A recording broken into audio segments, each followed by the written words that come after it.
Hi guys, welcome to another episode of Self-Made with Ife A. On this episode, I have a very special guest. Why don't you introduce yourself? Yo, what's up, guys? NelsonEgh. Amazing. You heard that here first. NelsonEgh. Yes, sir. Self-made videographer, cinematographer. I don't know what else to call you. But why don't you tell us a little bit about yourself? Just like a backstory. You already said your name, maybe where you're based out of, and what you do for the folks that don't know you. NelsonEgh, not NelsonEgh, NelsonEgh. And then also, I'm not from Ghana, so it's not NelsonEgh. Yeah, a lot of people think you're from Ghana. I don't know why.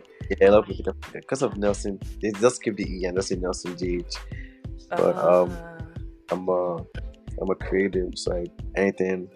I shoot videos, I take pictures, I create shit, with my camera, my mind, everything. And I based in America, ATL, but I've been traveling a lot because right now I'm in Chicago. This for the Simi store. So I'm on tour with Simi right now, so That's I guess it's a good time. Yeah, you caught me at the right places. time when I'm working. Yeah. And even if you're watching on the video, Nelson has shades on. I'm feeling like I'm talking to a superstar right now. I have shades on just my eyes are mad tired. Yeah, no, that makes sense though. But no, Nelson, I've known you since high school. So why don't we start there, okay? Where did this passion of yours start? I know I've known you since high school, but I think I don't know if you've always been interested in videography in terms of taking pictures, editing. Tell me how this passion of yours started and how you decided to grow it into what it is today. So I've always been, I've known, by the way, this is like a conversation because I've known Ife for a while. Yeah. Before. There's like an interview, but I've always been entrepreneurial. So not even video wise. I've always wanted to make money. Always wanted to be independent from a young age. So even back in school, I just sell lollipop to you guys. I'll buy for 20 naira, come to say it's 100 naira in school. I'm dead. After that, a lot of stuff. Make websites. I used to have a shoe business. I used to have a clothing brand. And I used to do a lot of stuff just make bread. And I guess the camera just fell into my hands one day when I went on this school field trip. My friend brought me his camera. I just started capturing moments. I went back home. I went on YouTube and I just searched for how to edit videos. I guess uphill from there, basically. No, I was just saying I like the idea of you said capturing moments because maybe when you held that camera, you just felt something through your veins and it wasn't right? that. It wasn't that deep. I wasn't even into cameras at all. Well, I mean, yeah, and then, but I wasn't even into okay, let me film something. I'm just a regular guy. He gave me the camera. I just this is a very interesting gadget. So I just try to. I always want to figure shit out. That's my thing. So I was okay, since I'm already head on this, and my mom just learn it. It may be a skill I just have in my bag, and it's been a skill that's been my career till now. So and something some for the viewers or for the listeners, Nelson and I actually reconnected a couple years ago, and it's funny because it was because of YouTube, right? So fun fact, I have a YouTube channel, not being consistent, but Nelson, you kept on putting out your stuff. You mentioned YouTube. I like how you still went back to that platform. You still put out videos, and you're actually a really good storyteller. Do you know? With some of your videos, you kind of tell a story with whatever you're doing, whether it's how to edit or just whatever it is. Like you said, you're on tour right now, with Simi. So how did that come about and you wanting to put those things on YouTube? Was it in terms of monetizing or you just wanted to I'm not gonna lie, I was on YouTube because I saw a lot of YouTube guys buying Teslas and having bread. I was fuck. So your goal has always been to make money, essentially. Yeah, obviously I enjoy what I'm doing, so that's one thing. That's first. You know what I'm saying? But then you gotta think you enjoy your thing, but you still have bills to pay type shit. So I'm not gonna lie, the 100%. reason why I'm not even considering YouTube right now because I'm not really seeing returns. So if I have to tap, I really have to tap into that mindset and I can just do it for fun and be considering I did then obviously to come. That's what I'm doing with TikTok and Instagram right now. Yeah. But it's just trying to send energy to YouTube then. But storytelling has always been something that I've always enjoyed because I've growing up in this field. I always look forward to people like Sam Coda or Ben TK. These are people on YouTube that they tell stories through their work. So it's kind of adopted that style from them. The use of like transitions, use of like sound effects, use of like how you basically capture something like different angles and shit can tell different kind of stories. So yeah. That's pretty cool. And I feel like because I just, again, starting with YouTube and everything, I was also interested and I was like, there's so much more to editing that no one realizes. Like, I know, like how you literally focus so much on your sound effects, your quality and your cameras. And again, one video, and maybe I'll pop it on the screen. I think you were talking to someone in the park and you guys were having a conversation and it was just like the sound effects. I don't know, it was just like, it was like whoosh, and that whoosh, I'm like, whoa! It made sense. I don't know how to explain it, but it just like normally me wouldn't have thought to add it in, but it's like you have an ear for these things, and I think that's probably something maybe you're not really taught. Yeah. Maybe it's just something that came to you, right? Eventually through the work. Yeah, I just like.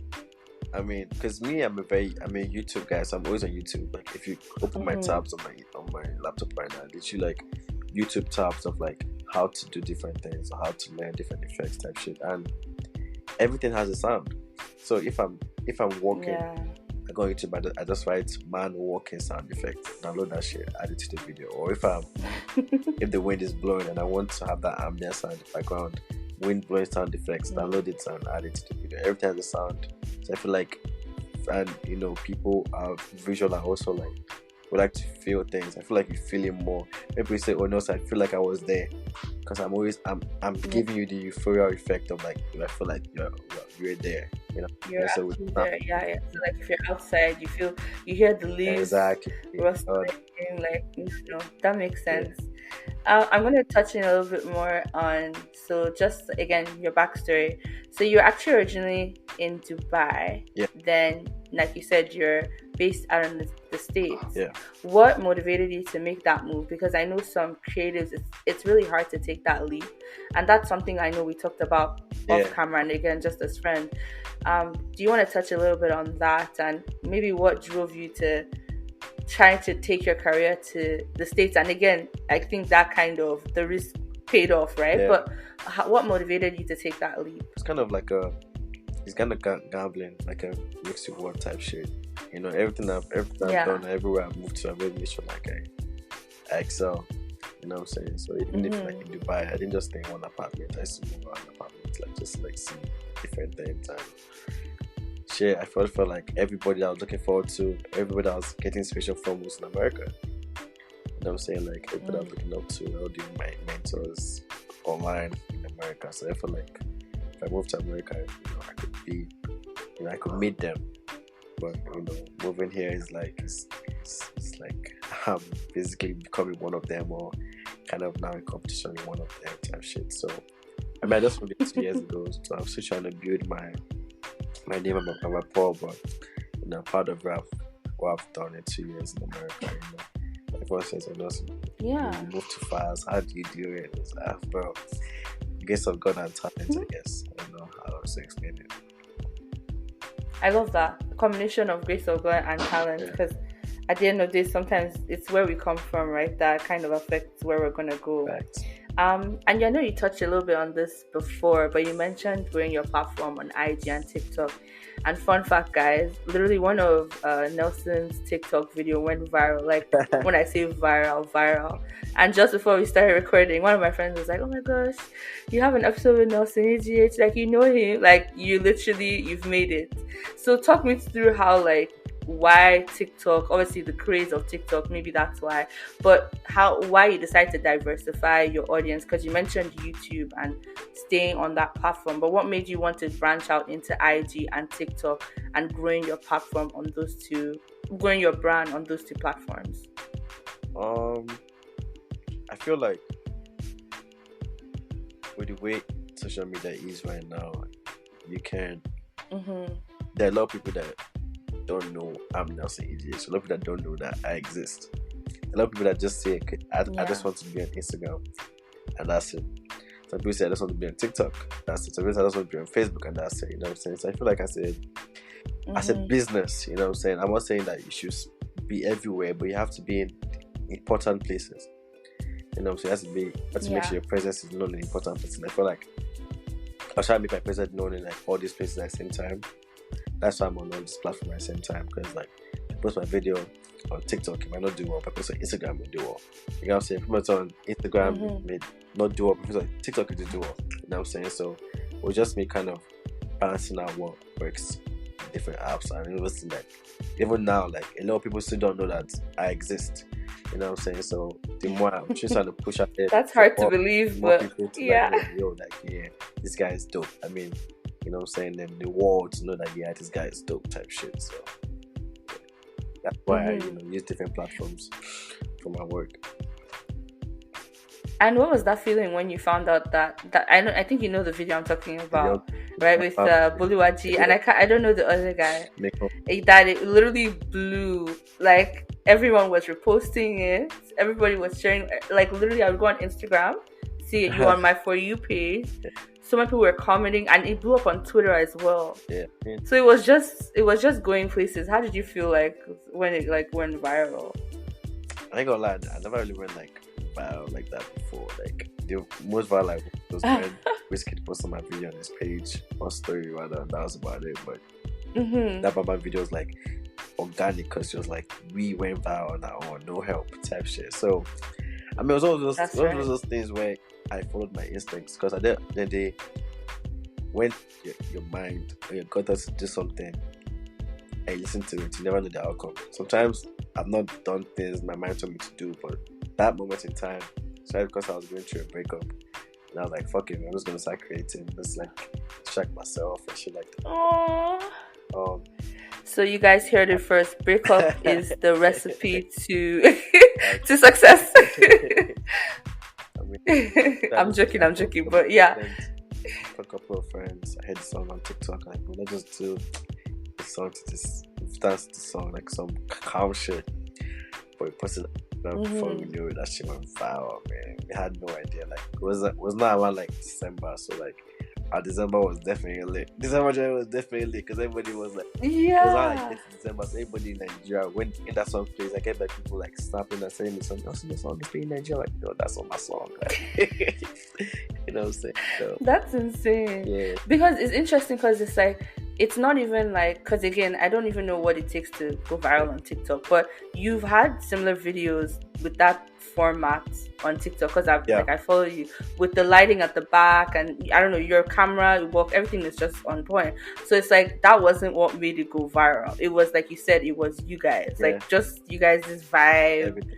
I don't know, you guys just seemed cool. Yeah. Like in the video. Let's say that video wasn't planned. It wasn't planned, and it was just like, that's crazy. Yeah. But I mean, I've gone viral a couple of times after that, so I have like a couple million views on my TikTok. But I don't know. That's just like, I see that as like an engagement for my page, like, you know, then channel people to like, oh yeah, by the way, I also do videos.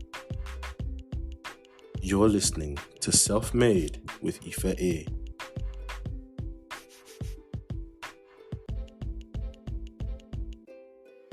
Because some people, their mind is somewhere else. I'm trying to drag their mind to like, I'm still here, I'm still exist type shit. So obviously, it's still a game of consistency. You know what I'm saying? Yeah. And I like how I think you posted something on your IG recently of how like your brand is you. Like you start posting yourself because you're like, you want people to start seeing your face. What was your thought process for that? Because I think some people, when they hear your name, maybe they think of something else, but maybe you wanted them to think of you. Yeah, I mean, God, the days where people just like stay exclusive or stay hidden. They think hidden is the new cool, or like not posting is the new thing where like God goes for a while, people miss me. Like, nah, nigga. No, right now, man, I just don't forget you. You know what I'm saying? Looking like the likes of like, Amazon. Amazon has a face, their business, Tesla has a face, Elon Musk, like, all these guys are trying to use, their face is the brand, and you telling the face becomes a person, and the person always has a story to tell. So you telling them your brand has a face and has a story to tell, that's a win, because people now like to see the process, not just the results. You know what I'm saying? So sharing the process, show them how you're doing it, you being involved in it. They fall in love with you, and they eventually fall in love with your brand. You know what I'm saying? Kind of person you are, type of shit. So yeah. Something else I want to touch on is like your connections and your clients. Like you mentioned Wizkid sharing your work on his story. How has that, like, again, going viral, and I guess everything is kind of connected, but how has that helped you with gaining clients and you kind of being the one to go to in the States? Because you mentioned some of your mentors, maybe now people are looking up to you. How did you go about that, like getting clients and maybe even maintaining them, and like having referrals from them, like word of mouth? It's not those things where I just say like the work speaks for itself type shit. But then it was harder when I first moved to America, because then I didn't have anybody. Even if I had work, I couldn't just wait around and be like, okay, yes, my work will speak for itself, and I won't do any work. You know what I'm saying? So I had like a DM template. I was like messaging different people like, yo, my name is NelsonEgh. I just moved out here from Dubai. I'd like to do work for you for inexpensive rates. Just like spamming different people's DMs, and just like being on everyone's neck, like, yo, like I'm like, my work is dope. Like, fuck with me. You know what I'm saying? I still do that till now. I still DM people and be like, yo, my work is dope. Even if you feel like, oh, Nelson, you've made it type shit. Nah, I still DM people like, yo, my work is dope. Fuck with me. Like, I see either like, yo, that music is dope. Let's share a video for it. You know what I'm saying? Like, I don't wait for them to come to me. Like, I literally actively reach out to these guys. You know what I'm saying? So, and that's landed me so many, like you said, deals, like, so I did my first big project. I did a Wizkid tour made in Lagos last year. I saw that was so impressive. I was like, that's Nelson. Nelson from obviously. So it was like it was like a domino effect. So like I did a really good work there. Then I was like, next door. This year I've done like 4 or 5 tours. That's insane. So one of those things where like the work is speaking for itself, and as work speaks for itself, obviously, then I can charge more. 100%. I can have more clients and stuff like that. And what do you think is next for NelsonEgh in terms of a brand and a business? Because you mentioned like it's a domino effect, so I'm guessing like you still want to achieve so much more. But as a brand, what do you think is next for you? Like obviously everything changes constant. That's something that you always have to brand like this. I feel like right now I'm in that phase where I'm trying to let people know that like I got the talent. I'm like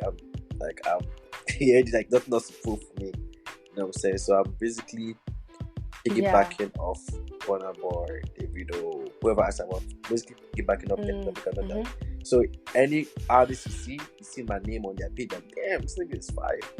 So at the end of the day, all the stuff won't last forever. America is out to do Wizkid, America is out to do Burna Boy. So I have to now branch out and start doing shit for myself. How can I make how can I get that same level of engagement without using those guys?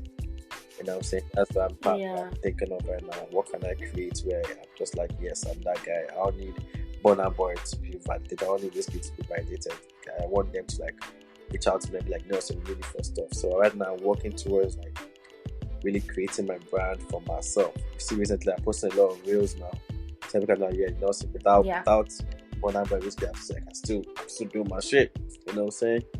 So that's basically where my head's right now. And obviously I still want to keep inspiring people. I get sometimes I'll be there. I just get like one guy send me a long paragraph of like how he's been inspired since when I started, or how like my videos are always inspiring him, or like a girl like I love that. So like this kind of things always keep me up.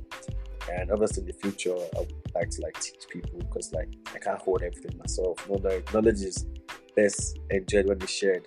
You know what I'm saying? So I like to like teach people like damn, that's my result. Like that nigga became that because of me. It was like it's an ego thing, or just like a proud moment where you passed on the knowledge that worked out. Oh, amazing. And I was gonna say, I mean, you kind of touched on it a little bit, but what advice would you give to an aspiring DM? Can you tell the audience, in case they don't know what a DM is? DM is direct message. It can be anywhere. You can shoot your DM, shoot your shit.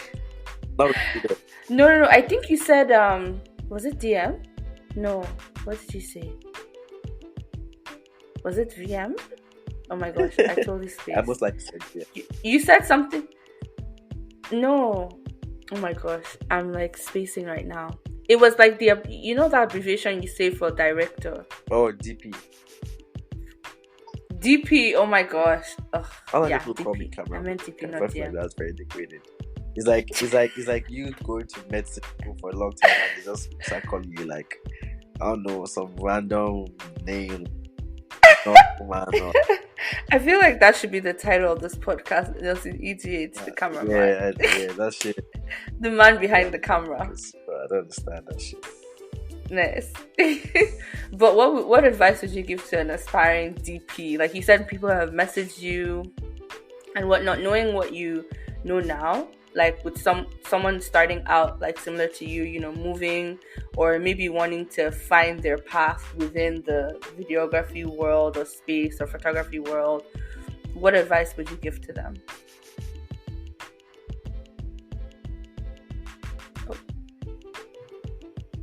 Okay, sorry guys, we're having some technical difficulties.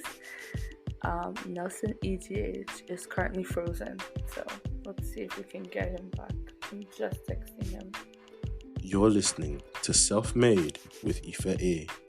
And he is back. Hey. Yeah, I think we're back.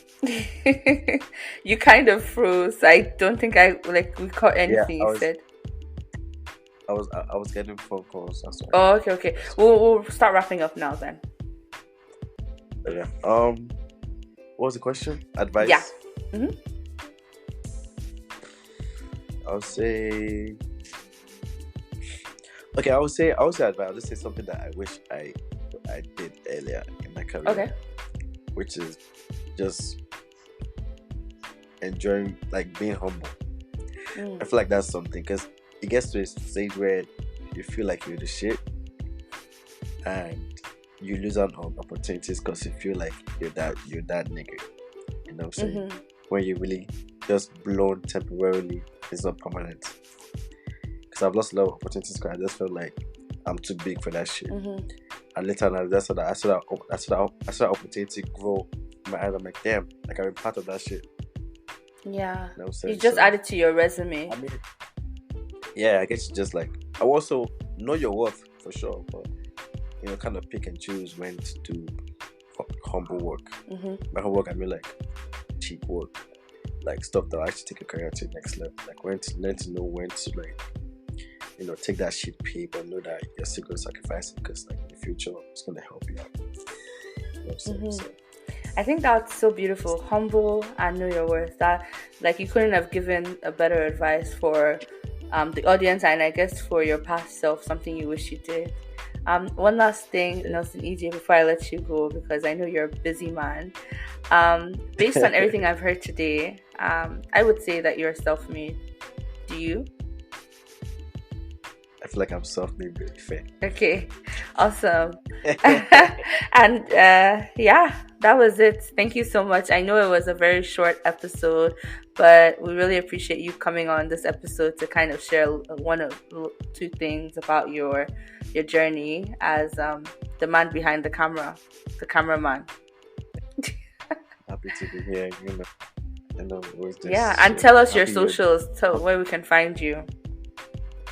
Oh yeah, you can find me on Instagram at _NelsonEgh. You can find me on TikTok at NelsonEgh_. You can find me on Twitter at _NelsonEgh. You can find me on YouTube at NelsonEgh. Amazing. You can find me. Actually, my account number. That one you can do in the DMs. I would do Nelson. Yeah. Well, thank you so much, Nelson. And until next time. Bye. Wow. Looking back, I could clearly see how nervous, excited, butterflies in stomach kind of feeling that I was feeling when I filmed that episode. Because you see, Nelson was the very first episode I ever filmed. First guest, first episode. Truly the first making of the Self-Made with Ife A podcast. Up to then, everything I had been doing was just a thought on paper. But this episode genuinely kickstarted the journey of Self-Made podcast. Nelson and I talked for a few minutes after recording, and he was really impressed with the idea and had a couple of encouraging words to say. So thanks again, Nelson, for that. But it really just reiterated that not only was my thought now becoming a reality, but more so my first guest truly believed in the vision that I had for this podcast, and it just meant a lot to me. So shout out again to you, Nelson, for being our official first guest. Next week's guest was the first time speaking to her in over 10 years. I know. Another Avicenna alum, she taught me it's better to work smarter and not harder. Stay tuned. You're listening to Self-Made with Ife A podcast. Next week on Self-Made with Ife A. There was a rise, that was like around 2017, there was a rise in like Instagram businesses around then. And the city where I went to university, there was a lash tech, but there was no nail tech. So I was like, you know what? I'm going to fill in this gap.